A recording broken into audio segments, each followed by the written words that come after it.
Hello, and thank you so much for joining us today. My name is Malcolm Lewis Richmond. I'm a member of the PIPS Political Action and Engagement Team. I'm joined by Marisol Baudry, a member of the SH Bargaining Team. Hi, Marisol. Hi, thank you for having me today. Before we begin, we'd like to respectfully acknowledge that our office, located in Ottawa, is on the unceded, unsurrendered territory of the Algonquin Anishinaabe Nation. And before this land was a city, it was and remains a place for the Algonquin Anishinaabe people, whose presence here reaches back over 8,000 years. And as settlers, it is our responsibility to educate ourselves on the history of the First Peoples, to learn how to be respectful of their culture, to acknowledge their pain and our part in that.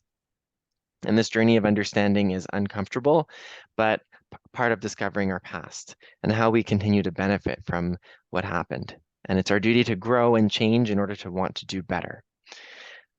We can be hopeful that our journey guides us towards a peaceful, inclusive, and more respectful future.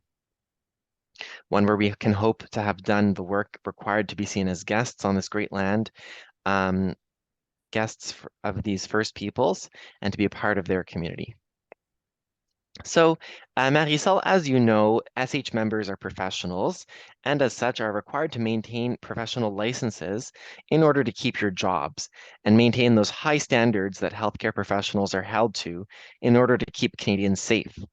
Rather than recognizing your excellence and setting up SH members and government employees for success, your employer continues to shortchange you by not providing dedicated time to maintain these required licenses, forcing you to take on extra professional duties outside of work and looking to non-professionals to do your work. Yes, Malcolm, unfortunately, this is the stark reality of our members. Did you know that SH member needs to maintain a professional license to keep our job in the federal government? Most of us currently needs to work weekends or to take a second job in order to keep our professional license to practice. This means that our pharmacists are often taking a second job in pharmacy, or RNs or nurse practitioner are working in clinics in between shift in order to fulfill the amount of hour required. It's very surprising. Before the SH bargaining team told me, I had no idea, and it's an incredible burden that you're bearing, despite being consistently short-staffed and burnt out after the pandemic.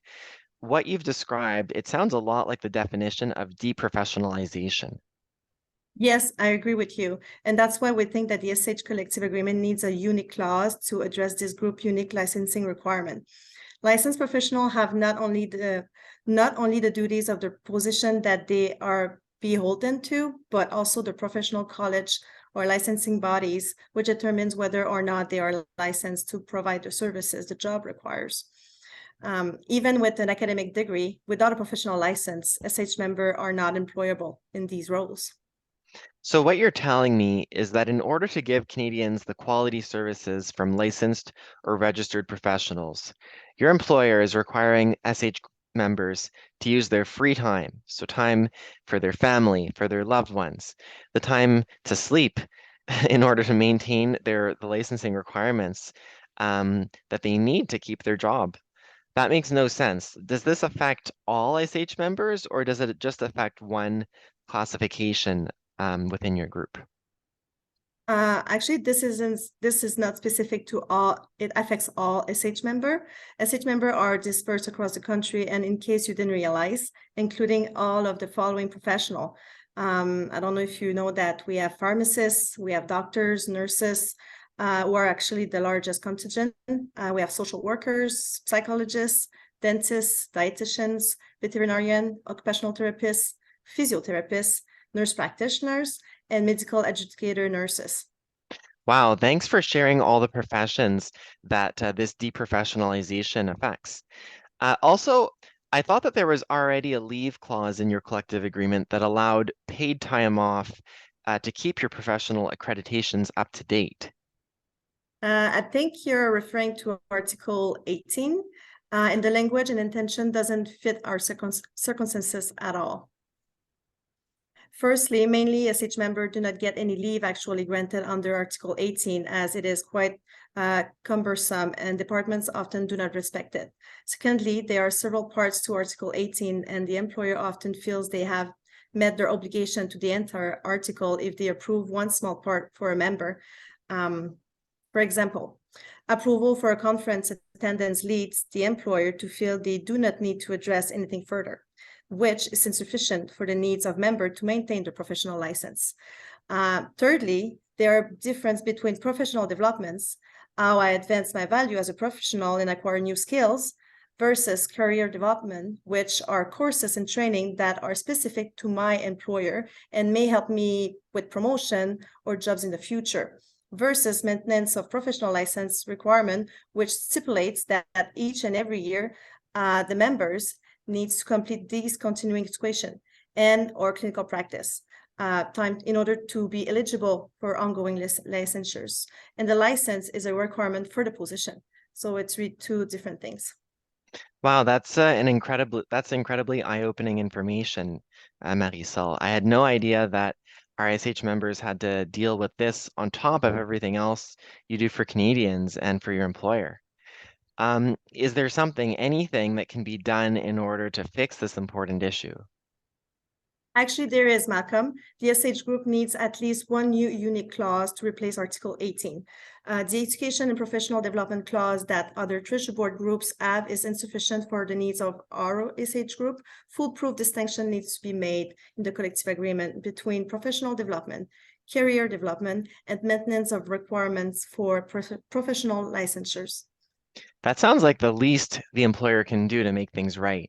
But how are you supposed to change that language in the collective agreement? The only way a SH member in our bargaining team can make a significant difference is by adding specific language to our collective agreement. SH member needs the flexibility and the compensation for the maintenance of professional license, and it's imperative that this is integrated into the next SH collective agreement. Bargaining is happening right now. We are at the table and meeting with the employer with these issues. We need our members to support now more than ever. There are so many important issues that we are bargaining for, and we need to let the employer know that this is one of them. That sounds more than fair, Marisol. What can members do then to show that they support you, the bargaining team, and fight against the deprofessionalization of SH members in the federal government? Well, if we don't do anything now, Canadians will see a slow deprofessionalization of the federal healthcare services if licensing is not integrated into the collective agreement. SH members are tired of feeling that the employer views them as easily replaced and does not value the extra commitment that they are required to make in providing Canadians with high-level advocacy and professional healthcare in their times of needs. We are encouraging SH members to show the employer that we need change now. We have a slew of visibility items that are available for them, and we are encouraging them to wear them proudly at home or at the office. We also have digital backgrounds that they can use when they are in meetings or interacting with their management team. SH member can learn about deprofessionalization and how it undermines their integrity and as accredited professionals. And they can also follow the SH bargaining team bargaining updates, as well as to keep an eye out for the future engagement we have planned for the bargaining table. But please look at everything. That's great. Thank you so much for those ideas, Marisol. And yes, I agree. SH members need to stand together now more than ever. With such a tumultuous past couple of years, SH members need to maintain their licenses during work hours and not at their own expense. So thank you so much for taking the time to explain the importance of fighting for this unique clause and fighting against the deprofessionalization of SH members and how this fits into this round of bargaining. Thank you so much for having me. I'm happy that I had the opportunity to talk about this on behalf of the ASH bargaining team. Thank you. Thank you, dear listeners and dear stewards. So we're asking all the stewards to take the time to speak to your members about the SH licensing campaign, and we have the message guide that we're also sending you. So please don't forget to show the SH bargaining team your support. Contact them to request your visibility item and to see if there are other ways you can show support during bargaining. Thank you all. Thanks.